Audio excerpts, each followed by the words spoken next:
አረ እኔ በጣም ማዝነው በእውነት ሰዎች ለሚካኤል ሲሆን የሚያነሱትን ጥያቄ ለሰይጣን ሲሆን ያነሱ ኦምኒፕሬዘንት አይደሉም መላእክት ይሄ ትልቅ ክህደት ነው መላእክት ኦምኒፕሬዘንት ናቸው ማለት በሁሉም ስፍራ በተመሳሳይ ሰዓት በአንድ ጊዜ መገለጥ ይችላሉ ማለት አማልክት ናቸው ማለት አምላክ ናቸው ማለት ነው ከኔ ጋር ናችሁ ለምሳሌ እዚህ ሰፈር ያለን ሰው ኃጢያት እንዲሰራ የሚፈታተነው ማን ነው መልሱልኝ ሌላ ሰፈር ያለውንስ ሰይጣን ነው አይደለ ሌላ ሀገር ያለውንስ ሰይጣን በሁሉ የሞላ ነው እንዴ አይደለም ግን ሰዎች ያም ሰይጣን ፈተነኝ ይሄም ሰይጣን ፈተነኝ ሲባል እንዴ ሰይጣን በሁሉ የሞላ ነው እንዴ አይሉም ሚካኤል ረዳኝ ስትሉ ግን ደማቸው ይፈላል ለሰይጣን የማይጠይቁት ጥያቄ እንዴ ለሚካኤል ይጠይቃሉ በጣም ያሳዝናል አንዳንዴ ሰዎች ካጋንንት ጋር ፍቅር ያላቸው ይመስላል ሰይጣን የሚል መዝሙር ይዘምራሉ ጎረቤቶቻችን አሁን ሰይጣን ተቃጠለ ሰይጣን እንዲያረኩ ጠላቴ እንዲያረኩ ሚል 1000 መዝሙር አላቸው ሰይጣን ደስ አይበል ሚል መዝሙር ይዘምራሉ ሚካኤል ደስ ይበል ሲባል ግን ይናደዳሉ በሁሉ ቦታ የሞላህነ ገብርኤል ይባላል አይባልም እኮ እንዴ ትልቅ ስተት እኮ ነው ይሄ ጠብደል ውሸት እኮ ጠብደል ውሸት ሚካኤል በዓል ሲከበር ሚካኤል የት ነው የሚሄደው ቦሌ ሚካኤል ነው የሚሄደው መርካቶ ያለው ሚካኤል ነው የካ ነው የሚሄደው ብለው የሚጨነቁ ሰዎች አሉ መላእክት በሁሉ ቦታ የሞሉ አይደሉም በሁሉ ቦታ የሞላ ማን ነው እግዚአብሔር ነው ታዲያ እናንተ እዚህ ሚካኤል ስትሉት እዛም ያሉት ሚካኤል ሲሉት ሚካኤል እንዴት ያዳርሳል ብለው የሚጨነቁ ሰዎች አሉ በጣም ይገርማቸዋል እኔ ኃጢያተኛው እዚህ ጋር ቆሜ የምናገረው ንግግር እዚህ ያላችሁ ተሰማላችሁ አሰሙ እዚህ የሌሉ ሰዎች እንዲሰሙ ማድረግ ይቻላል አይቻል በምን እዚህ ፊት ለፊት ያሉት መቅረጫ ካሜራዎች ስልኮች ቀርጸው ዓለም ሁሉ እንዲሰማ ማድረግ ይችላል አይችሉ ሰው የሰራው ካሜራ ዓለምን መድረስ ከቻለ እግዚአብሔር የሰራው ሚካኤል ዓለምን መድረስ ይችላል አይችልም እንዴት ያለ አስተሳሰብ ነው እንዴት መናናቅ ነው ከእግዚአብሔር ጋር አሁን ምኑን ነው ኢየሱስ ክርስቶስ ሚለው ምኑን ነው ቀኑን ሰጥቶ ምስጋናውን ሰጥቶ አምልኮውን ሰጥቶ ስግደት ሰጥቶ ምኑን ነው አሁን ሚካኤልን ያመለከ ኢየሱስን አመልካለሁ ቢል ማን ነው የሚሰማው መላእክት ያድናሉ እኛ አላልም መጽሐፍ ቅዱስ ነው ያለው እንግዲህ ቀደና እናወጣው አንዳንድ ሰዎች መላእክት ያድናሉ ሲባል ሚካኤል ያድናል ሲባል እግዚአብሔር አያድንም ማለት አድርገው ነው የሚሰሙት አንዱን ካላጠፉ ሌላውን ማብራት የሚቻል አይመስላቸው ማዳን የእግዚአብሔር የራሱ የሆነ ገንዘቡ ነው ኃይል የእግዚአብሔር ነው ማዳን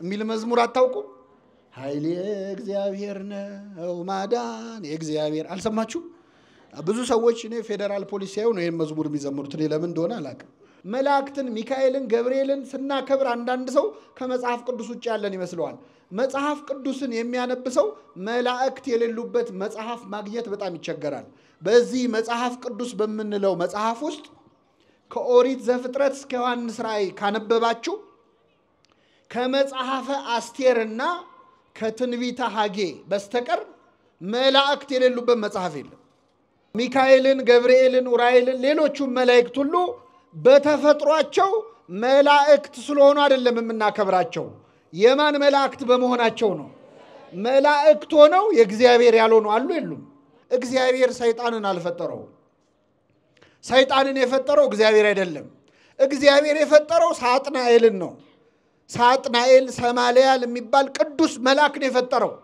ራሱን ወደ ሰይጣንነት ወደ ዲያብሎስነት የቀየረው ማን ነው ራሱ ነው መላእክትን ጠልታ አይሆንም ያለነሱ እግዚአብሔር ቢፈቅድልህ ደግሞ ወደ እግዚአብሔር መንግስት ስትሄድ ከነማን ጋር ነው የምትኖረው አሁን እዚህ ምድር ላይ ሚካኤል ሲባል ደስ የማይለው ሰው ሰማይ ቤት ሄዶ ከማጋ ሊኖር ወይስ እዛም ለብቻ አዳራሽ መስራት ይቻላል መልአክን አሉ በቁመቱ ልክ ክንፉን ስለዘረጋ ክንፉን አይተናና ክብረውም ለምን ወፍና ትንኝም ምን አላቸው ክንፍ አላቸው ክንፍ ቢሆን የሚያስከብረው ወፉንም ትንኙንም እናከብረው ነበር ክንፉን አይተን መልአክን አናከብረውም ወበሲበቱ ለሰቢና ከብሮ ቀዲሙ ሰውንም ደግሞ ሸበቱን አይተን አናከብረውም አሉ እንኳን ባልጨርሰው ጥሩ ነው ሰውን ሸበቱን አይተን አናከብረውም ምክንያቱም እንጨትና ድንጋይም ሲቆዩ ምን ያወጣሉ ይሄ ቢቀር ይሻላል አይደል?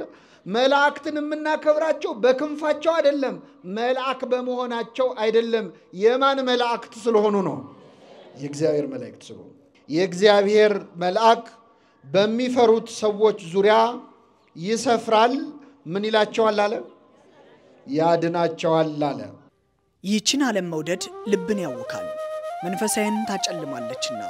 ዓለምን የናቁ በዲያብሎስ ላይ የዘመቱ መነኮሳት በምስራቅ በለሳ ማር ቅዱስ ሚካኤል አንድነት ገዳም ከትመዋል።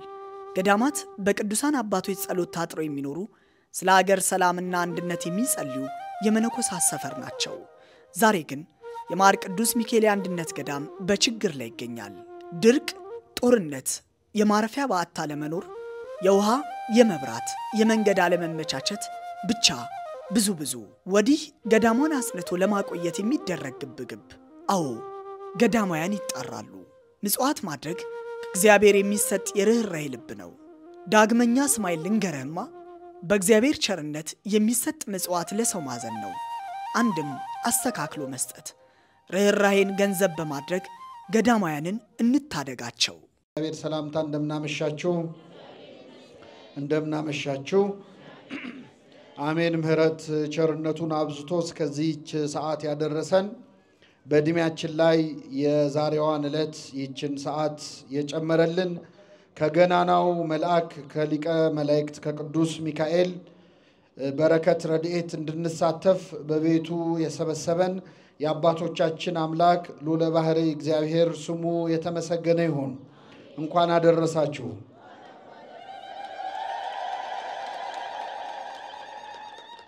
በሚኖረን ቀሪ ጊዜ በመዝሙረ ዳዊት መዝሙር 33 ከቁጥር 7 ላይ በሚገኝ የመጽሐፍ ቅዱስ ኃይለ ቃል መነሻነት የእግዚአብሔርን ቃል እንማራለን።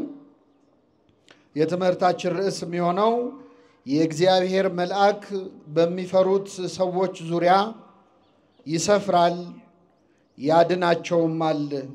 እግዚአብሔር ቸር እንደሆነ ቅመሱ እዩም በማለት ነቢየ እግዚአብሔር ዳዊት የተናገረው ቃል ነው። በዚህ ቃል ተነስተን እንማራለን። እስኪ ከኔ ጋር በሉ። የእግዚአብሔር መልአክ በሚፈሩት ሰዎች ዙሪያ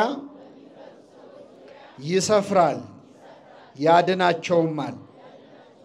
በዚህ ቃል ተነስተን እንማራለን። ለአባቶቻችን ለነቢያት፣ ለአባቶቻችን ለሐዋርያት፣ ለአባቶቻችን ለሐዋርያውያን አበው ለሊቃውንት በጉባኤያቸው ተገኝቶ ምስጢሩን ጥበቡን ገልጦ ያስተማረ አምላካችን እኛንም በቸርነቱ የሚረባንን የሚጠቅመንን ነገር እንዲያስተምረን እንዲመክረን የእርሱ ቅዱስ ፈቃድ ይሁንልን። ነቢየ እግዚአብሔር ዳዊት በ33ኛው መዝሙሩ ላይ የእግዚአብሔር መልአክ በሚፈሩት ሰዎች ዙሪያ ይሰፍራል ምን ይላቸዋል አለ? ያድናቸዋል አለ። ነቢየ እግዚአብሔር ዳዊት የእግዚአብሔር መልአክ በሚፈሩት ሰዎች ዙሪያ ይሰፍራል ያድናቸውማል በሚለው አረፍተ ነገሩ በአጠቃላይ ቅዱሳን መላእክትን በሚመለከት ጥልቅ ምስጢር ያለው አጭር ቃል ግን ምስጢሩ ብዙ የሆነ ቃል ተናግሯል። የእግዚአብሔር መልአክ በሚፈሩት ሰዎች ዙሪያ ይሰፍራል ምን ይላቸዋል አለ? ያድናቸዋል። የማን መልአክ? ምእመናን እኛ ሚካኤልን ገብርኤልን መላእክትን በአጠቃላይ እናከብራቸዋለን። የምናከብራቸው ግን መላእክት ስለሆኑ አይደለም። የማን መላእክት ስለሆኑ ነው? አዎ ሚካኤልን ገብርኤልን ኡራኤልን ሌሎቹም መላእክት ሁሉ በተፈጥሯቸው መላእክት ስለሆኑ አይደለም የምናከብራቸው። የማን መላእክት በመሆናቸው ነው። መላእክት ሆነው የእግዚአብሔር ያልሆኑ አሉ የሉም? ሰይጣንና ሰራዊቱ በተፈጥሯቸው ምንድን ናቸው? ናቸው አይደሉም? እናንተ ርጉማን ከኔ ወግዱ ለሰይጣንና ለመላእክቱ ወደ ተዘጋጀ ወደ ዘላለም እሳት ሂዱ ይላል። ለሰይጣንና ለምኑ? በተፈጥሯቸው አጋንንትም መላእክት ናቸው። ከኔ ጋር ናቸው። አሁን አንዳንድ ሰው ምን ነው እግዚአብሔር እንደው ሳይቸግረው ምን አለ እንደው ሰይጣንን ባይፈጥረው ኖሮ የሚል ሰው አለ ብላችሁ አታውቁም? እንደው እግዚአብሔር ሰይጣንን ምን ነው ባልፈጠረው። እኔ ዛሬ ልነግራችሁ ነው። እግዚአብሔር ሰይጣንን አልፈጠረው። ሰይጣንን የፈጠረው እግዚአብሔር አይደለም። እግዚአብሔር የፈጠረው ሳጥናኤልን ነው። ሳጥናኤል ሰማልያል የሚባል ቅዱስ መልአክ ነው የፈጠረው። ራሱን ወደ ሰይጣንነት ወደ ዲያብሎስነት የቀየረው ማን ነው? ራሱ ነው። እግዚአብሔር የፈጠረው ቅዱስ መልአክ ነው። ከተፈጠርክበት ቀን አንስቶ እስከ ወደቅክበት ጊዜ ድረስ በመንገድ ፍጹም ነበርክ ይላል ነቢየ እግዚአብሔር ሕዝቅኤል። ቅዱስ አድርጎ ነው የፈጠረው። በራሱ ተነሳሽነት ራሱን ያረከሰ የጣለ ያራቆተ ራሱ ዲያብሎስ ነው። ሰይጣን አድርጎ አልፈጠረውም። እግዚአብሔር ቅዱስ መልአክ አድርጎ ነው የፈጠረው። ስለዚህ መላእክት በተፈጥሯቸው ሁሉም መላእክት ናቸው። አጋንንትም የወደቁ ቢሆኑም በተፈጥሯቸው ምንድን ናቸው? ከኔ ጋር ናችሁ? አሁን አንዲት ሴት ልጅ ብትወልድ ልጇ አድጎ ሌባ ቢሆን ይቺ ሴት የወለደችው ልጅ ነው ወይስ ሌባ ነው? መልሱልኝ። እሷ የወለደችው ልጅ ነው። ሌባ የሆነው ማን ነው? ራሱ ነው። ስለዚህ እግዚአብሔር መልአክ ነው የፈጠረው። ከመልአክም ቅዱስ መልአክ ሊጋርድ የተቀባ ኪሩብ አሐዜ መንጦላይት የሰማዩን የብርሃን መጋረጃ የሚይዝ ቅሩበ መለኮት ለመለኮት የቀረበ ቅዱስ መልአክ ነው የፈጠረው። ራሱን ሩቅ ዱቅ ያደረገው ያራቆተው የጣለው ራሱ ዲያብሎስ ነው። ግን በተፈጥሮ መልአክ ነው ብለን ግን አናከብረውም። ሰይጣን ስገዱልኝ ቢለን አክብሩኝ ቢለን ዓለምን ሰጣቸዋለሁ ቢለን አናከብረውም። ምክንያቱም መልአክ ቢሆንም የማን መልአክ አይደለም። ሚካኤልን ግን እናከብረዋለን። የማን መልአክ ስለሆነ? የእግዚአብሔር መልአክ። ገብርኤልን፣ ሁሉንም መላእክት በእውነት የምናከብራቸው በተፈጥሯቸው መላእክት ስለሆኑ አይደሉም። እንደውም አንዱ ባለቅኔ ምን አሉ መሰላችሁ? በቤተ ክርስቲያናችን አንድ ሊቅ ሲቀኙ ለመልአክ ይናከብሮ ለማስረጸ ክንፈ በመጠነ ነው ይቆሙ። መልአክን አሉ በቁመቱ ልክ ክንፉን ስለዘረጋ ክንፉን አይተን አናከብረውም። ለምን? ወፍና ትንኝም ምን አላቸው? ክንፍ አላቸው። ክንፍ ቢሆን የሚያስከብረው ወፉንም ትንኙንም እናከብረው ነበረ። ክንፉን አይተን መልአክን አናከብረውም። ወበሲበቱ ለሰቢና ከብሮ ቀዲሙ። ሰውንም ደግሞ ሽበቱን አይተን አናከብረውም አሉ። ይሄ እንኳን ባልጨርሰው ጥሩ ነው። ሰውን ሽበቱን አይተን አናከብረውም። ምክንያቱም እንጨትና ድንጋይም ሲቆዩ ምን ያወጣሉ? ይሄ ቢቀር ይሻላል አይደል? መላእክትን የምናከብራቸው በክንፋቸው አይደለም፣ መልአክ በመሆናቸው አይደለም። የማን መላእክት ስለሆኑ ነው? የእግዚአብሔር መላእክት ስለሆኑ። ሲፈጠሩ የእግዚአብሔር መልአክ ነበሩ። አሁንም ድረስ የእግዚአብሔር መላእክት ናቸው። እነ ሚካኤል እነ ገብርኤል አለቅነታቸውን የጠበቁ መላእክት ናቸዋል። ሐዋርያው ቅዱስ ታዲዮስ ወይም ይሁዳ በመልእክቱ አለቅነታቸውን የጠበቁ ማለት መልአክነታቸውን ማለት ነው። ሲመታቸውን ሚካኤል ሲፈጠርም የእግዚአብሔር መልአክ ነበረ። አሁንም ድረስ የማን መልአክ ነው? እስከ ምጽአት ድረስ የማን መልአክ ሆኖ ይቀጥላል? ሚካኤል መጥቶ መለከት ነፍቶ ነው ለተምጽአት የሚሆነው እኮ። ተመልከቱ፣ እንደፈጠራቸው ያገኛቸው ናቸው። ከነስማቸው የማን መላእክት ናቸው? ስለዚህ ነቢየ እግዚአብሔር ዳዊት ምን አለ?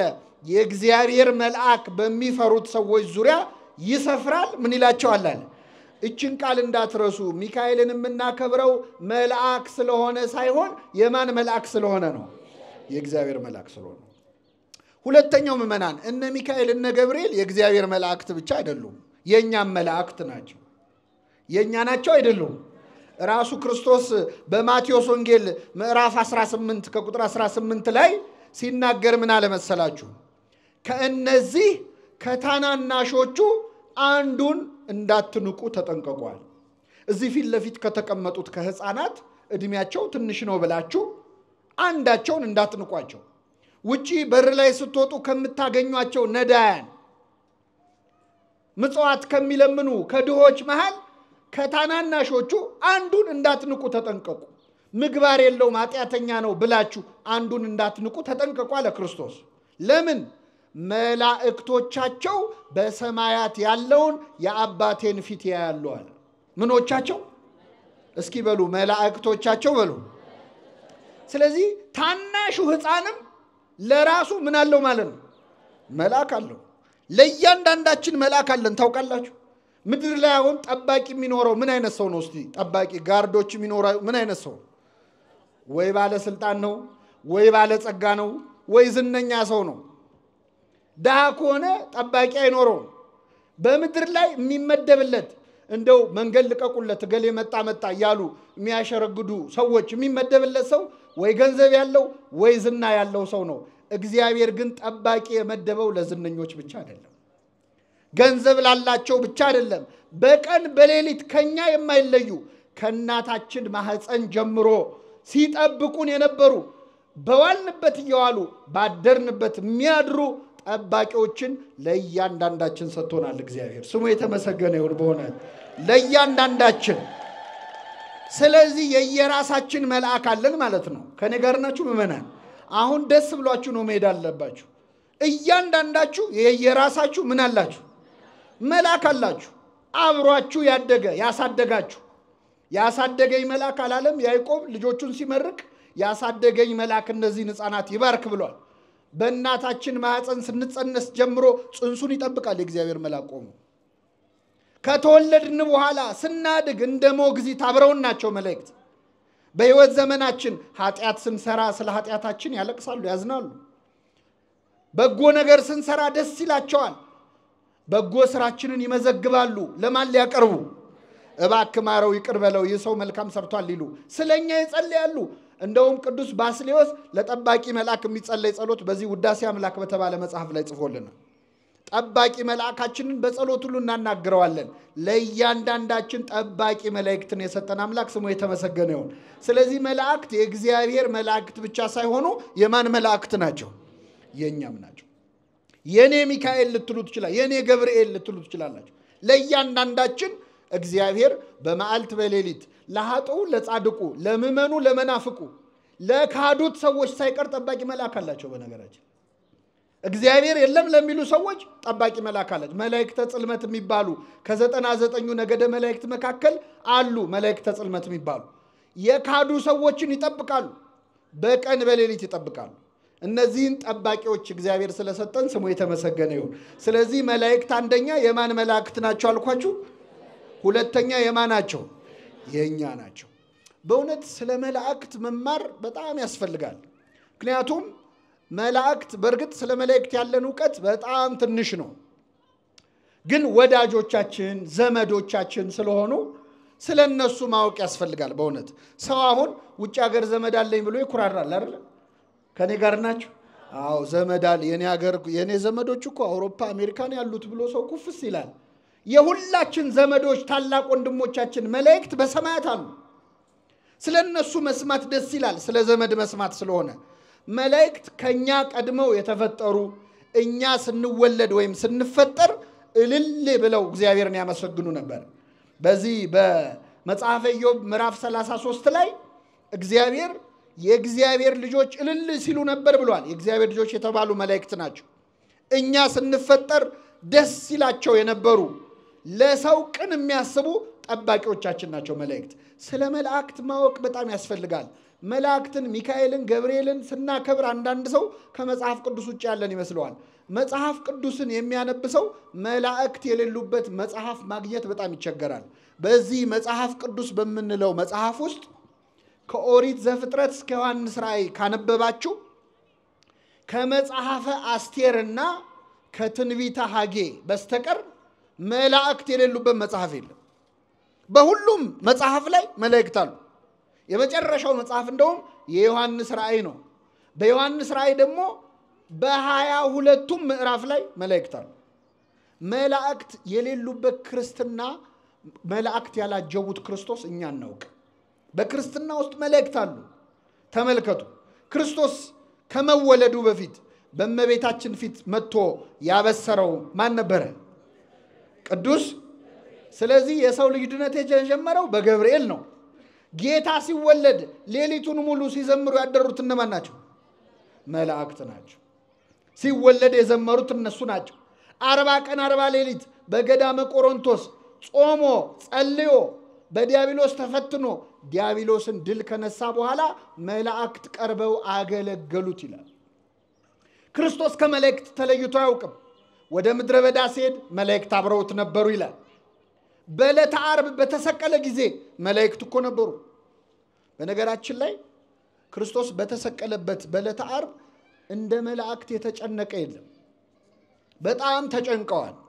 ምን አስጨነቃቸው መሰላችሁ? እነሱ በሰማይ በሁለት ክንፋቸው እግራቸውን በሁለት ክንፋቸው ፊታቸውን ሸፍነው ቅዱስ ቅዱስ እያሉ እየተንቀጠቀጡ ያመሰግኑታል አይደለም? እነሱ ተንቀጥቅጠው የሚያመሰግኑት አምላክን ፊቱን ማየት አይገባንም የሚሉት አምላክ ፊቱ ላይ ምራቅ ሲተፋበት ተመልክተዋል። ፊቱን በጥፊ ሲመታ ተመልክተዋል። ተንቀጠቀጡ። በዕለተ ዓርብ አሁን ሌሊት ዛሬ ሲባል እንደምትሰሙት ጌታ ሲሰቀል ሚካኤል ዝም አለ። ገብርኤል ደግሞ ተደነቀ። እንዴት ያለ ትዕግስት ነው ብሎ ማለት ነው። እንደውም ቅዱስ ገብርኤል ሰይፉን አነሳ። የእግዚአብሔር ቸርነት ከለከለችው። ሰይፉን ጣለው ነው የሚለው። ሰይፉ ምድርን ሰንጥቆ እስከ ምጽአት ድረስ እየሄደ ነው። ለመላእክት አስጨናቂ ቀን ነበረ። በዕለተ ዓርብ እርቃኑን ሲገፉት፣ በአደባባይ የሾህ አክሊል ሲደፉበት ቅዱስ ሚካኤል ቅዱስ ገብርኤል ተጨንቀዋል። ሰራዊተ መላእክት ተረብሸዋል። እርቃኑን በአደባባይ ሲሰቀል በክንፎቻቸው መጥተው ስጋውን ሸፍነውታል። ስለማይታዩ እኛ እርቃኑ ተሸፍኖ አልታየንም። ግን መላእክት ወይኬልልዎ ስጋው ወደሙ ለመድኃኔ ዓለም እያልን አይደል የምንቀድሰው? አው መጥተው ስጋውና ደሙን ሸፍነውታል መላእክት። በተጨነቀ በጸለየ ጊዜ የሚያበረታው መልአክ ታየው ይላል። ተመልከቱ። ክርስቶስ ሞትን ድል አድርጎ ሲነሳ ደግሞ በመቃብሩ ግራና ቀኝ ቁጭ ብለው የታዩት እነማን ናቸው? መላእክት ናቸው። መላእክት የሌሉበት ክርስትና፣ መላእክት ያላገለገሉ ክርስቶስ የለም። እኔ መላእክትን የሚጠሉ ሰዎች በእውነት ልቡና ይስጣቸው። ምክንያቱም መላእክት የሌሉበት ክርስትና የለም። በጣም ይገርማል። ጌታ ወደ ሰማይ ሲያርግ ደግሞ በእልልታ ያጀቡት እነማን ናቸው? መላእክት ናቸው። መላእክት ከክርስቶስ አጠገብ ናቸው ሁልጊዜ። መላእክትን ጠልተህ አይሆንም ያለነሱ። እግዚአብሔር ቢፈቅድልህ ደግሞ ወደ እግዚአብሔር መንግስት ስትሄድ ከነማን ጋር ነው የምትኖረው? አሁን እዚህ ምድር ላይ ሚካኤል ሲባል ደስ የማይለው ሰው ሰማይ ቤት ሄዶ ከማን ጋር ሊኖር ነው? ወይስ እዛም ለብቻ አዳራሽ መስራት ይቻላል? አይቻልም። እግዚአብሔር ልቡን አይስጣቸው። እኔ በጣም አንድ ነገር ልንገራችሁና ወደ ቀጣዩ ነጥብ እመጣለሁ። የመጀመሪያዎቹ ክርስቲያኖች እንደውም ከመላእክት ጋር ከነበራቸው ፍቅር የተነሳ አንድ ያደረጉን ነገር አለ። አንድ ጊዜ ምን ሆነ? ከሐዋርያት መካከል ሐዋርያው ቅዱስ ጴጥሮስ እስር ቤት ገባ ይላል የሐዋርያት ሥራ። ጴጥሮስ ታስሮ እያለ በዚያን ዘመን የነበሩ ክርስቲያኖች አዝነው ቤት ውስጥ ቁጭ ብለው ያወራሉ።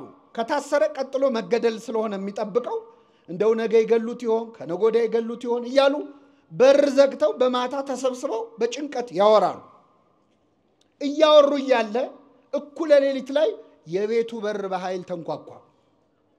ድንገት ሲንኳኳ ሮዴ የምትባል የቤት ውስጥ አገልጋይ ነበረች። ውጭና ክፈቺ ብለው ላኳት። በሩ በኃይል ይንኳኳል። ይች ሴት ሄደችና በሩን ከፈተችው። ከፍታው ማን እንደሆነ ስታይ መልሳ ደንግጣ ዘጋችው። ከዛ ተመልሳ መጣች። ምን ነው አሏት። አረ በር ላይ ጴጥሮስ ቆሟል አለች። ማን ቆመ? ጴጥሮስ የት ነው ያለው ብያቸዋል። አረ ተሳስተሽ ነው፣ ጴጥሮስ አይመስለንም። ምናልባት የጴጥሮስ ጠባቂ መልአኩ ሊሆን ይችላል አሉ። መልአክ ሊሆን ይችላል አሉ። ከኔ ጋር ናችሁ? ምን ሊሆን ይችላል? እስቲ አትዋሹ ምእመናን። አሁን ሌሊት በራችሁ ቢንኳኳ መልአክ ሊሆን ይችላል ብላችሁ ተገምታላችሁ? ማን ሊሆን ይችላል ብላችሁ ነው የምታስቡ? ወይ ሌባ ነው አይደለ? ወይ መርዶ ነው። በቃ አክስቴ ሞታ ነው ማለት ነው የሚለው አይደለ? ሰው በቃ አያቴ አረፈች ማለት ነው የሚለው። በመሰረቱ የኛ በር ለመክፈት ራሱ ስንት ነገር አይደል የሚጫንበት። አስቸጋሪ እኮ ነው ለመክፈት ራሱ ያስቸግራል። ይቺ ሴት ግን ሄዳ ስትነግራቸው መልአክ ነበረ፣ መልአክ ሊሆን ይችላል አሉ። የመጀመሪያዎቹ ክርስቲያኖች በር ሲንኳኳ መልአክ ሊሆን ይችላል ብለው የሚገምቱ ነበሩ። ይህን ያህል ቅርብ ናቸው ማለት ነው። የመላእክቱን ፍቅር በሁላችን ይሳልብን።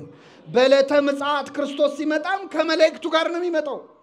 ከአላፋት መላእክቱ ጋር ነው የሚመጣው። መለከት የሚነፋው ሚካኤል ነው። አብረውት የሚመጡት መላእክት ናቸው። እኛን ከሞትንበት የሚቀሰቅሱንም እነሱ ናቸው። ወደዛኛው ዓለም ወደ እግዚአብሔር እቅፍ ይዘውን የሚሄዱትም እነሱ ናቸው። ቢፈቅድልን ደግሞ የምንዘምረውም ከመላእክት ጋር ነው። ዝማሬ መላእክትን ለሁላችን ያሰማን። ተመልከቱ፣ ይቺ ቤተክርስቲያን ያለ መላእክት ክርስትና እንደሌለ ስለምታውቅ ስለ መላእክት ታስተምረናለች። ከወዲሁ በዓል እያከበረች መላእክትን ታስተዋውቀናለች። ምክንያቱም ሄደን የምንኖረው ከነርሱ ጋር ስለሆነ ማለት ነው።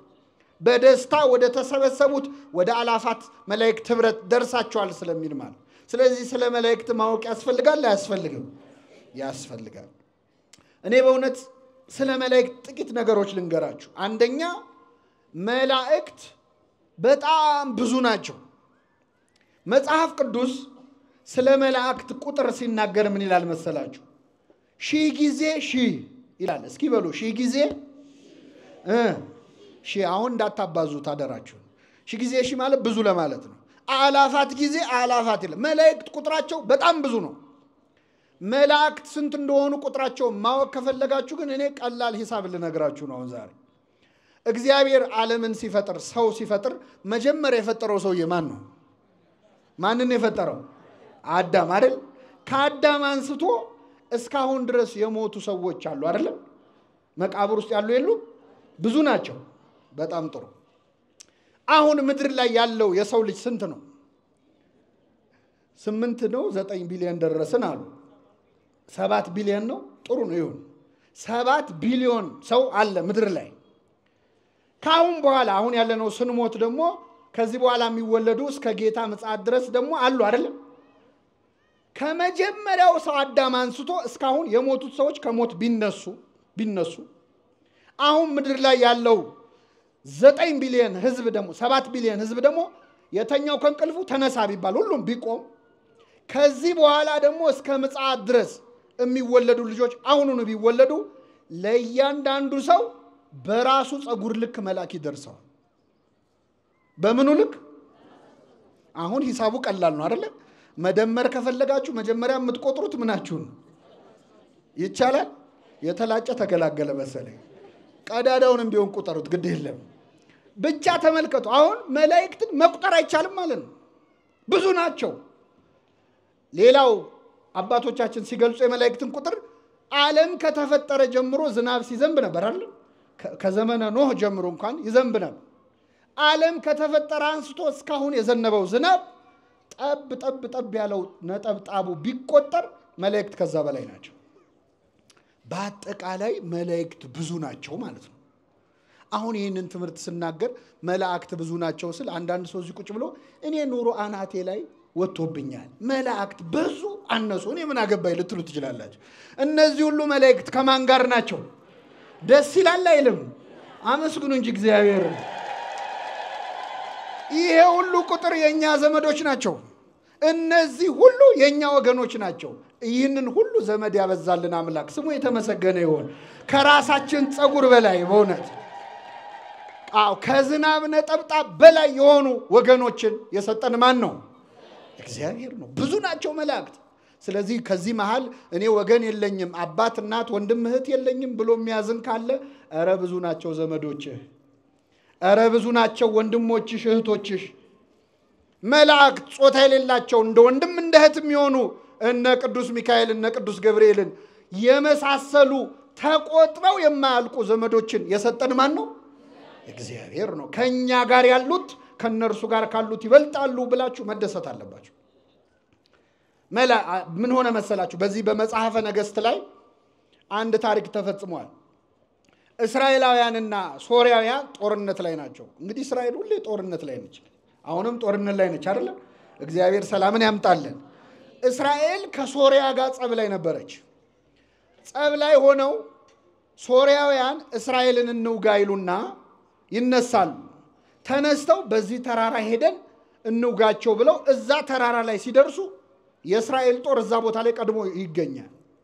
ይወጋቸዋል። ሳይጠብቁ አደጋ ይጥልባቸዋል፣ ያሸንፋቸዋል። ይመለሳል የሶርያ ጦር። ደግሞ በዚያ ጋር እንሂድ ብሎ አስልቶ መንገድ መርጦ ሲጠብቃቸው እስራኤል እዛ ቀድመው ደርሰው ያጠፏቸዋል። መጨረሻ የሶርያው ንጉስ ምን አለ? አይ እኛ መሃልማ ሰላይ አለ፣ ከኛ ዘንድ ወሬ እየወሰደ ለእስራኤላውያን የሚናገር ነገር የሚያበላሽ ወሬ የሚያደርስ ሰላይ ከኛ መሃል አለ፣ አውጡ ብሎ ወታደሮቹን ሰበሰባቸው። ከኔ ጋር ናችሁ ምእመናን? የሶርያው ንጉስ ይህንን ሲል አንድ ሰው ተነሳና ጌታዬ ሆይ እኛ መሃል ሰላይ የለም፣ ለእስራኤል የሚሰልል ሰው የለም፣ ግን እኛ እዚህ ተደብቀን በዚህ ጋር ሄደን እንዲያርገን እንውጋቸው ብለን ስንማከር የተማከርነውን ነገር እየሰማ ለእስራኤል ንጉስ የሚናገር ኤልሳ የተባለ ነቢይ እዛው እስራኤል ውስጥ አለ።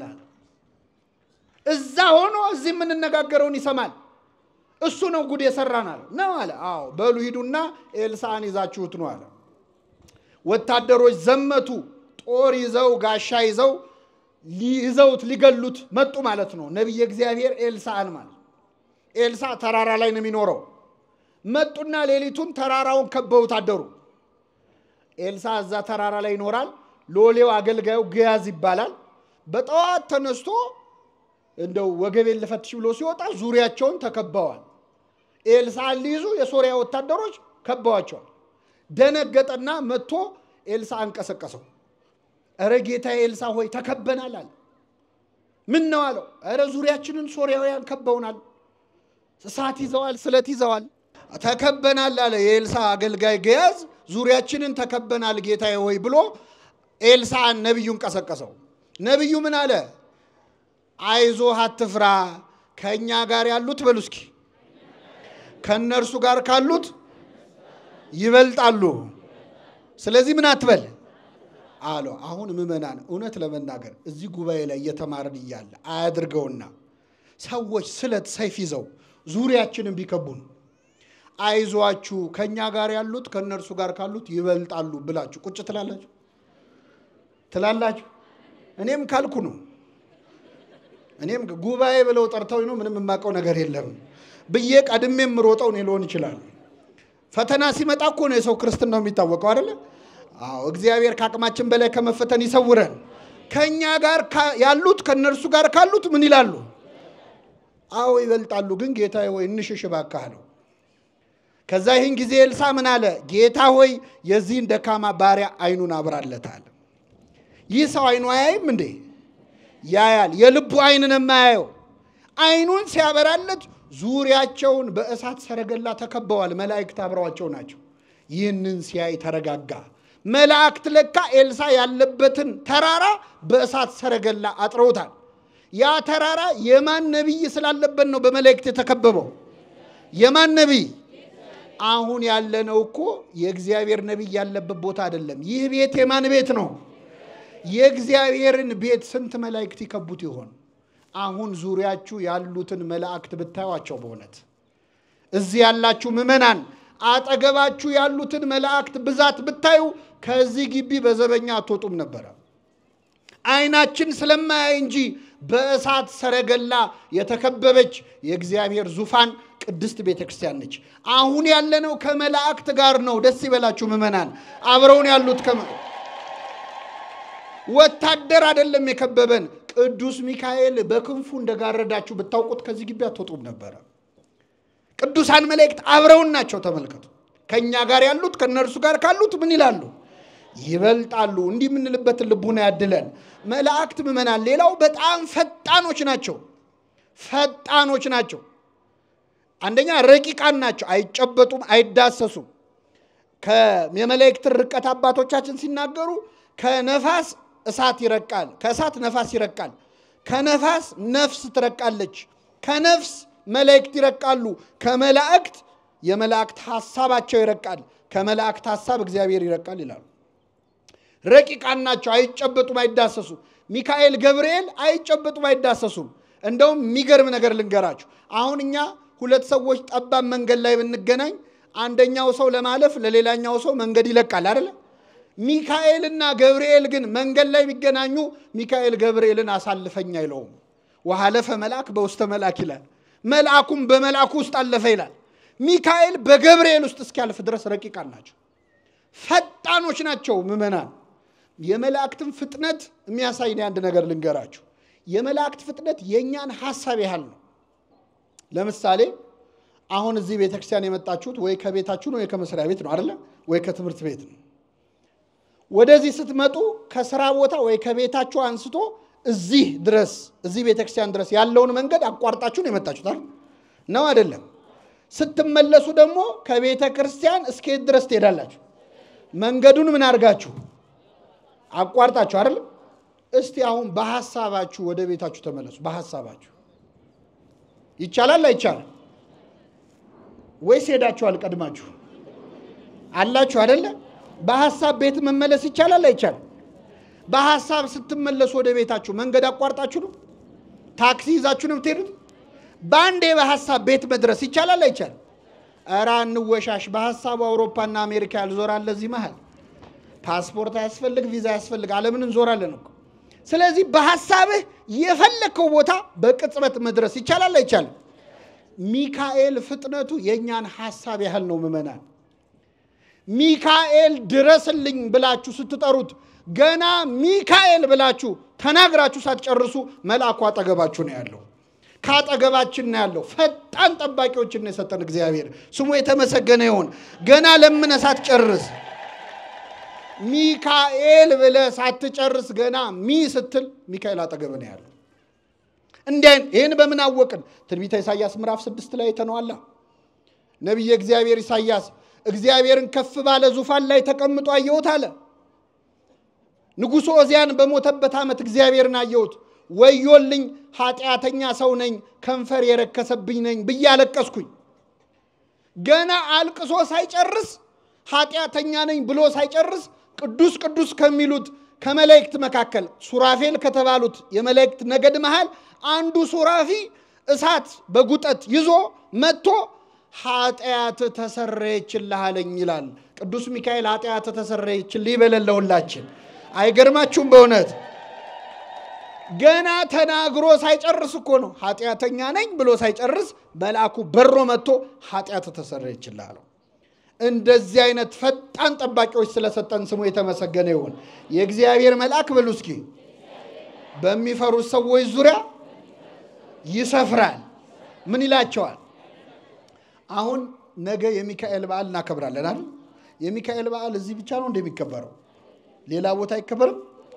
አዲስ አበባ ውስጥ ብዙ ቦታ አለ አይደል? ከአዲስ አበባ ውጭስ አለ አይደል? ከኢትዮጵያ ውጭስ? አሁን አንዳንድ ሰዎች ምን ያሳስባቸዋል? ነገ ሚካኤል በዓል ሲከበር ሚካኤል የት ነው የሚሄደው? ቦሌ ሚካኤል ነው የሚሄደው? መርካቶ ያለው ሚካኤል ነው የካ ነው የሚሄደው ብለው የሚጨነቁ ሰዎች አሉ። መላእክት በሁሉ ቦታ የሞሉ አይደሉም። በሁሉ ቦታ የሞላ ማን ነው? እግዚአብሔር ነው። ታዲያ እናንተ እዚህ ሚካኤል ሚካኤል ስትሉት እዛም ያሉት ሚካኤል ሚካኤል ሲሉት ሚካኤል እንዴት ያዳርሳል ብለው የሚጨነቁ ሰዎች አሉ። በጣም ይገርማቸዋል። እኔ ኃጢአተኛው እዚህ ጋር ቆሜ የምናገረውን ንግግር እዚህ ያላችሁ ትሰማላችሁ አሰሙ? እዚህ የሌሉ ሰዎች እንዲሰሙ ማድረግ ይቻላል አይቻል? በምን? እዚህ ፊት ለፊት ያሉት መቅረጫ ካሜራዎች ስልኮች ቀርጸው ዓለም ሁሉ እንዲሰማ ማድረግ ይችላሉ አይችሉም? ሰው የሰራው ካሜራ ዓለምን መድረስ ከቻለ እግዚአብሔር የሰራው ሚካኤል ዓለምን መድረስ ይችላል አይችልም? እንዴት ያለ አስተሳሰብ ነው! እንዴት መናናቅ ነው ከእግዚአብሔር ጋር! እኛ የሰራነው ቆርቆሮ እንኳን ዓለም ይደርሳል እኮ። ቅዱስ ሚካኤል ዓለምን ደርሶ መርዳት አይችልም ብሎ ማሰብ እንዴት ያለ ነገር ነው! መላእክት በአንድ ቦታ ሆነው ቅድም ነግሬያቸዋለሁ። ኤልሳ እስራኤል ሆነው የሶሪያ ወሬ ይሰማ ነበር አይደል? ነው አይደለም? ሲጀመር መላእክት አሁን ቅድም የጠቀስኩትን ጥቅስ ለዚህ ማስረጃ አድርጌ ልድገመው። የእግዚአብሔር መልአክ በሉ እስኪ በሚፈሩት ዙሪያ ይሰፍራል። አሁን የቁጥር ጥያቄ ልጠይቃችሁ ነው። የእግዚአብሔር መልአክ ሲል አንድ ነው ብዙ ነው? አይደለም። የእግዚአብሔር መላእክት አይደለም የሚለው የእግዚአብሔር ምን ስንት ነው? የእግዚአብሔር መልአክ በሚፈሩት ዙሪያ ይሰፍራል። ምን ይላቸዋል? መልአኩ ስንት ነው? በጣም ጥሩ። የእግዚአብሔር መልአክ አንዱ መልአክ እግዚአብሔርን የሚፈሩ ሰዎች ስንት ናቸው? ስንት ናቸው? የት ነው የሚኖሩት? ቦሌ ሚካኤል አካባቢ ነው የሚኖሩት? በዓለም ሁሉ ነው አይደለ? እግዚአብሔርን የሚፈሩ መልአኩ ስንት ነው? የእግዚአብሔር መልአክ አንዱ ሚካኤል ማለት ነው። እግዚአብሔርን በሚፈሩት ሰዎች ዙሪያ ምን ይላል? ይሰፍራል። ሚካኤል ብቻውን እግዚአብሔርን በሚፈሩ ሰዎች ዙሪያ ምን ይላል? ያድናቸውማል። የተመሰገነ ይሁን እግዚአብሔር። በእውነት አመስግኑ። አንዱ መልአክ አሁን ይህን ስላችሁ መላእክት በሁሉ ቦታ የሞሉ ናቸው አላልንም። እኛ አልወጣንም። በሁሉ የሞላ ማን ነው? መላእክት በቦታ ይወሰናሉ? አዎ ይወሰናሉ። ቦታም አላቸው። ዓለም መላእክት ኢዮር፣ ራማ፣ ኤረር የሚባሉ ከተሞች ሁሉ አሏቸው። በዚህ ሲሆኑ በዛ ይታጣሉ። ይሄ ያለ ነው። በሁሉ የሞላ እግዚአብሔር ነው። መላእክት ግን በጸጋ በሁሉ ቦታ መገኘት ይችላሉ። እንኳን እነሱ ቅድም እንዳልኳችሁ በዚህ በኢንተርኔት እኔም ብዙ ቦታ አገኛለሁ። እኛ ኃጢአተኞቹ መገኘት ይችላል ሰው በሰራው ቆርቆሮ። በዚያ ላይ እቺ መሬት የምትባለው ፕላኔት አሁን እኛ ያለንባት ኳስ ማለት ለአንድ መልአክ እኮ እግሩ ስር የሚከታት ኳስ ያህልች። ለሚካኤል ምኑ ነች? እንደምናስበው እኮ ትልቅ አይደለንም። በነገራችን ላይ በጣም ትንሽ ነን እኮ በጣም ትንሽ ነን። አንዱ መልአክ ምድርን ብቻውን መዞር ይችላል። አረ እኔ በጣም ማዝነው በእውነት ሰዎች ለሚካኤል ሲሆን የሚያነሱትን ጥያቄ ለሰይጣን ሲሆን ያነሱ። ከኔ ጋር ናችሁ? ለምሳሌ እዚህ ሰፈር ያለን ሰው ኃጢአት እንዲሰራ የሚፈታተነው ማን ነው? መልሱልኝ። ሌላ ሰፈር ያለውንስ ሰይጣን ነው አይደለ? ሌላ ሀገር ያለውንስ ሰይጣን በሁሉ የሞላ ነው እንዴ?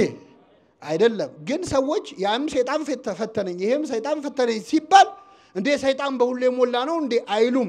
ሚካኤል ረዳኝ ስትሉ ግን ደማቸው ይፈላል። ለሰይጣን የማይጠይቁትን ጥያቄ እንዴ ለሚካኤል ይጠይቃሉ? በጣም ያሳዝናል። አንዳንዴ ሰዎች ከአጋንንት ጋር ፍቅር ያላቸው ይመስላል። ሰይጣን የሚል መዝሙር ይዘምራሉ ጎረቤቶቻችን። አሁን ሰይጣን ተቃጠለ፣ ሰይጣን እንዲያረኩ፣ ጠላቴ እንዲያረኩ የሚል 1000 መዝሙር አላቸው። ሰይጣን ደስ አይበል የሚል መዝሙር ይዘምራሉ። ሚካኤል ደስ ይበል ሲባል ግን ይናደዳሉ።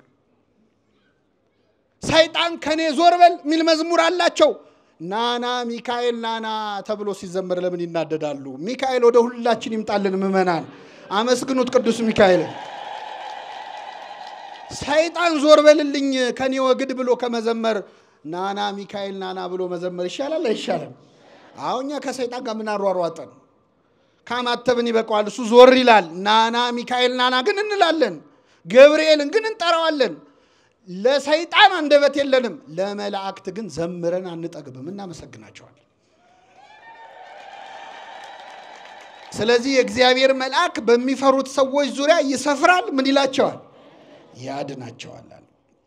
መላእክት በሁሉ የሞሉ ባይሆኑም በረድኤት በጸጋ ግን በያሉበት ስፍራ ተገኝተው መርዳት፣ ማገዝ፣ ማዳን ሁሉ ይችላሉ። የመጨረሻ ተናግሬ ጠቀልላለሁኝ።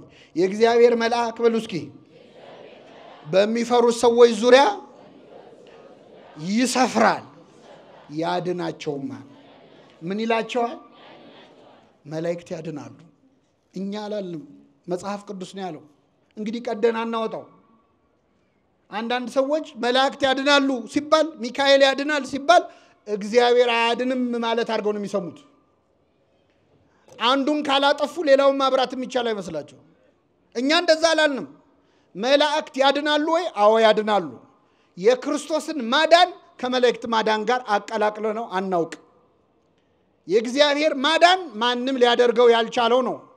ክርስቶስ በመስቀል ላይ ያዳነንን ማዳን በመልአክ ነው የሚለው። በመልአክ አይደለም፣ በአማላጅ አይደለም፣ እሱ ራሱ መጥቶ አዳነን ነው የሚለው።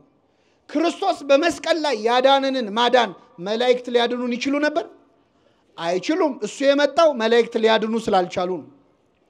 ነቢያት፣ ጻድቃን፣ ቅዱሳን ማዳን ችለዋል? አልቻሉም። ፍጡራን በሙሉ ሊያድኑን ስላልቻሉ አምላክ ሰው ሆኖ በመለኮታዊ ደሙ መለኮት በተዋህደው ደሙ ስጋውን ቆርሶ ደሙን አፍሶ ሁላችንን በመስቀል ላይ አድኖናል። በዚህ መዳን ድነናል? አልዳንም? ስሙ የተመሰገነ ይሁን አምላካችን። በደሙ በተደረገ ቤዛነት ሁላችንን አድኖናል። መላእክት ያድናሉ ስንል ግን ይህንን ማዳን አይደለም። ክርስቶስ መስቀል ላይ ያዳነንን ማዳን አይደለም። አማርኛው ስለተመሳሰለ ነገሩ ይመሳሰላል ማለት አይደለም። ቃሉ ይመሳሰላል ግን ሐሳቡ የተለያየ ነው። ይህንን መጽሐፍ ቅዱስ በብዙ መልኩ ለእግዚአብሔር ተናግሮ ለፍጡራን የተናገረው ብዙ ነገር አለ። አንዱ ማዳን ነው። እነ ሚካኤል እነ ገብርኤል የሚያድኑን ማዳን ምን አይነት ማዳን ነው? በመጀመሪያ ማዳን የእግዚአብሔር የባህሪ ገንዘቡ ነው። ማዳን የእግዚአብሔር የራሱ የሆነ ገንዘቡ ነው። ኃይል የእግዚአብሔር ነው። ማዳን የሚል መዝሙር አታውቁ? ኃይል የእግዚአብሔር ነው፣ ማዳን የእግዚአብሔር። አልሰማችሁ? ብዙ ሰዎች እኔ ፌደራል ፖሊስ ሲያዩ ነው ይህን መዝሙር የሚዘምሩት። እኔ ለምን እንደሆነ አላውቅም። ኃይል የእግዚአብሔር ነው የሚሉት ፖሊስ ሲያዩ ነው። እስቲ በሉ ኃይል የእግዚአብሔር ነው፣ ማዳን የእግዚአብሔር ነው። ምን ማለት ነው? በራሱ ማዳን የሚችል ማን ብቻ ነው? እግዚአብሔር ብቻ ነው። ሌሎች ፍጡራን ያድናሉ ወይ? አዎ ያድናሉ። የማዳን ኃይላቸውን የሚያገኙት ከማን ነው? ከእግዚአብሔር ነው። እንጨት ብትነኩት፣ ዛፍ ብትነኩት ያቃጥላል? ያቃጥላል? እሳትስ ብትነኩት? እንጨቱን ወስዳችሁ እሳት ውስጥ ከታችሁት ከጋለ በኋላ በደንብ ከተቀጣጠለ በኋላ ብትነኩት ያቃጥላል? አያቃጥልም?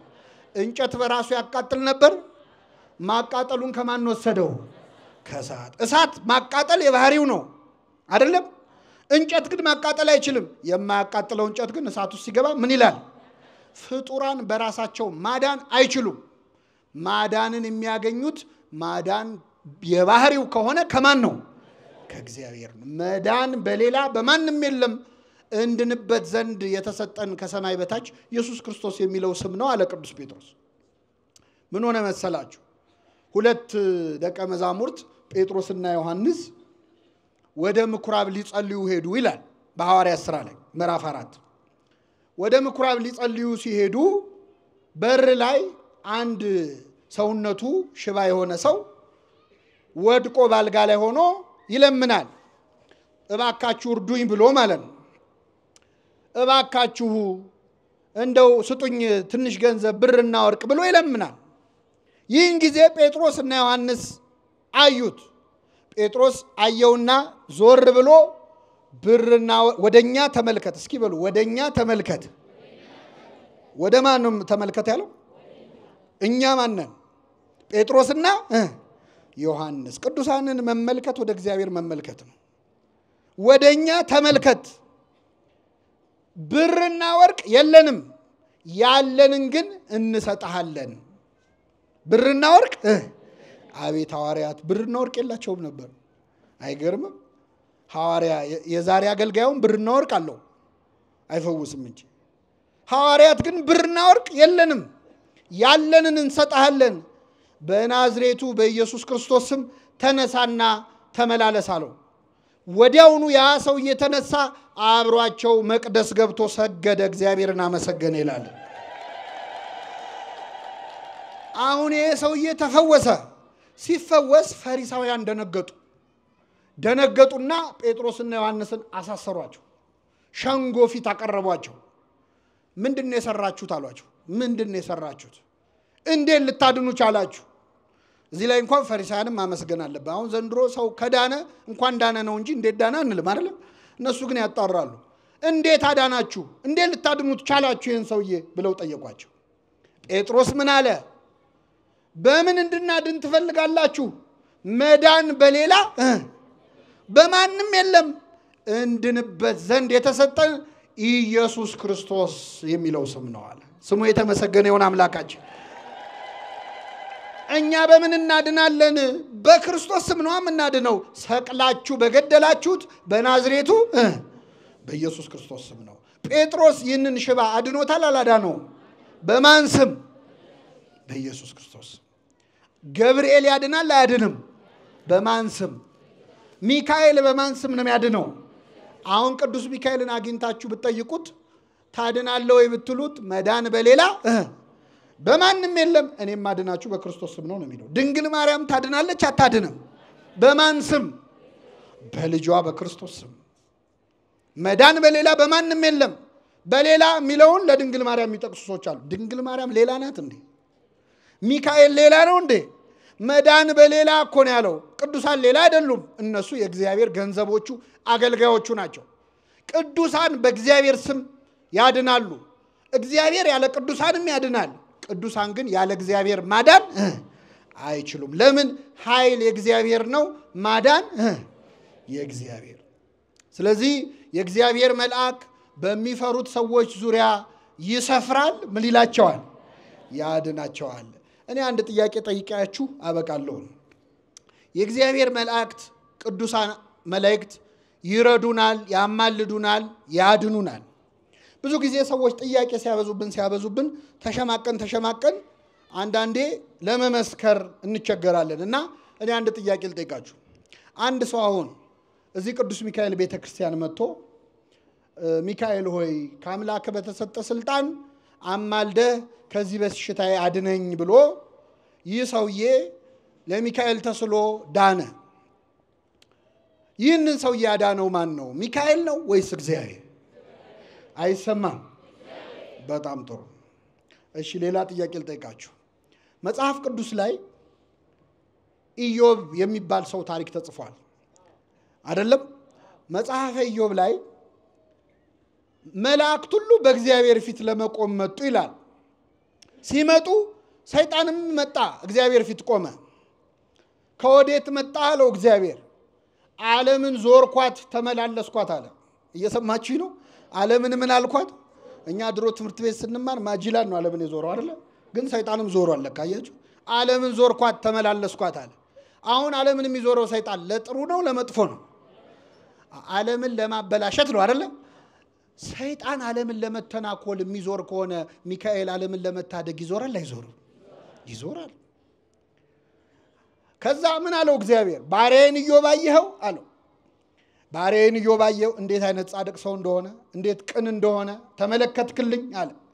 እግዚአብሔር አየህልኝ የሚለው ሰው መሆን እንዴት መታደል ነው በእውነት። አየኸው እንዴት አይነት ቅን እንደሆነ አለ። አይ እሱ ቅን ባይሆን እኮ ነው የሚገርመው።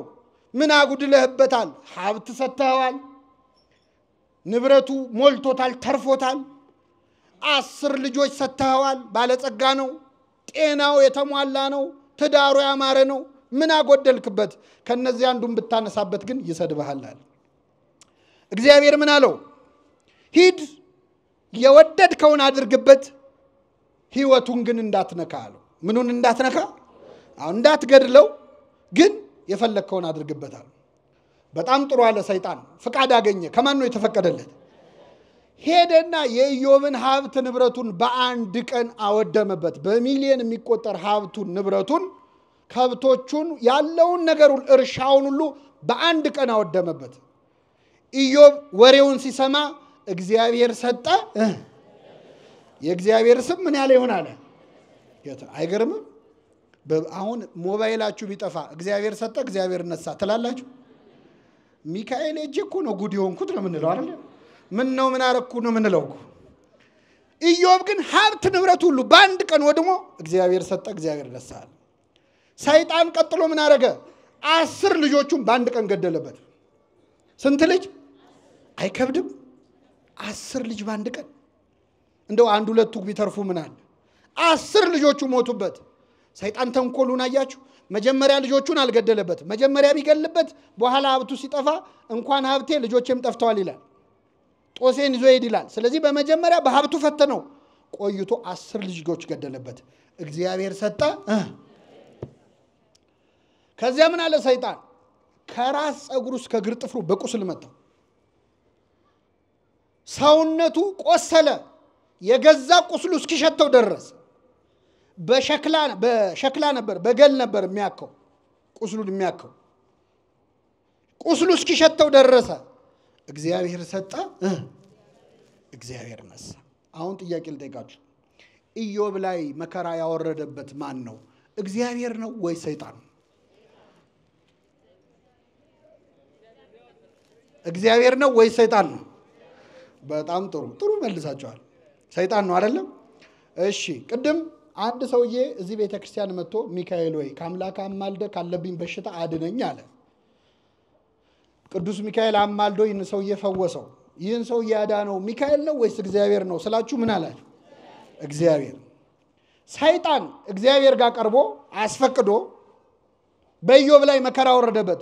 ኢዮብ ላይ መከራ ያወረደው ማን ነው? ሰይጣን ነው ወይስ እግዚአብሔር ነው ስላችሁ ማን አላችሁ? ሰይጣን አላችሁ። ምንድነው ሚካኤል ስሙ እንዲጠራ ሰይጣን መሆን አለበት ወይ ነው? ምን ማለት እንደፈለኩ ላብራራላችሁ። ለሰይጣን ኢዮብ ላይ መከራ እንዲያወርድበት ፍቃድ የሰጠው ማን ነው? ለሚካኤል አንድን በሽተኛ እንዲፈውስ ፍቃድ የሰጠው ማን ነው? ስለዚህ እግዚአብሔር ሁለቱንም የፈቀደ እሱ ነው አይደል? ኢዮብ ላይ መከራ ያወረደው ማን ነው ስላችሁ ሰይጣን ካላችሁ ይሄን በሽተኛ የፈወሰው ማን ነው ስል ማን ማለት አለባችሁ? ሚካኤል ማለት አለባችሁ። ምክንያቱም ለሰይጣንም ክፉ እንዲያደርግ ለሚካኤልም በጎ እንዲያደርግ ፈቃድ ሰጪው ማን ነው? ወርደው ስራውን የሰሩት ግን ሚካኤልና ሰይጣን ናቸው አይደለም?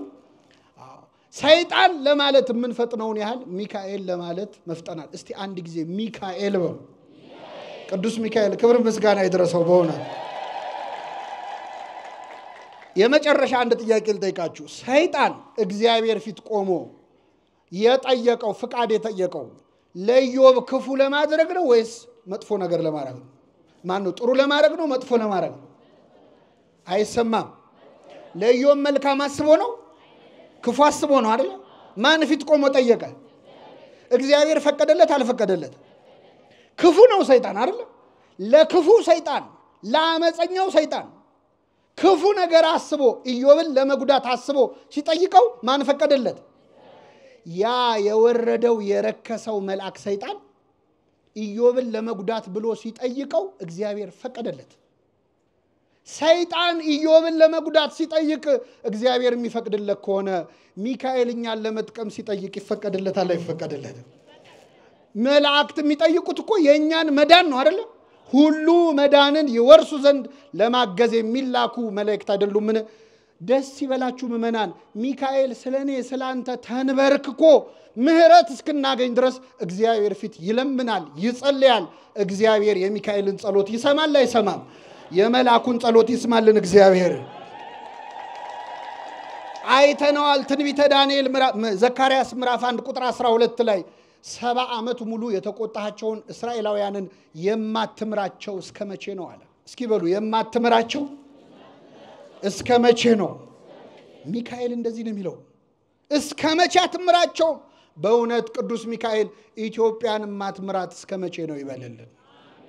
ይህችን ሀገር ማትምራት እስከ መቼ ነው ይበል። በእውነት ይሰማዋል እግዚአብሔር አይሰማው?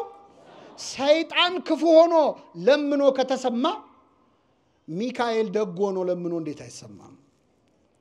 የዮና ልጅ ስምዖን ወይ ሰይጣን እንደ ስንዴ ሊያበጥራችሁ ለመነ ይላል። ሰይጣን የእኛን እምነት ለማበላሸት እኛን እንደ ስንዴ ለማበጠር ይለምናል።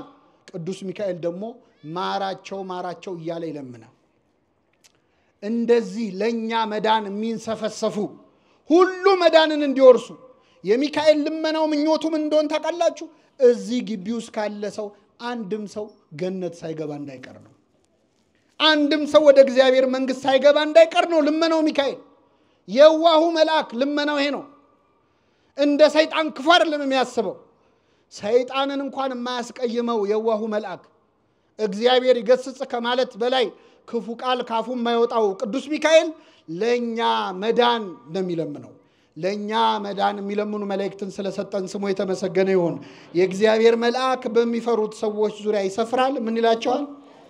የሰማነውን በልቡናችን ያሳድርብን።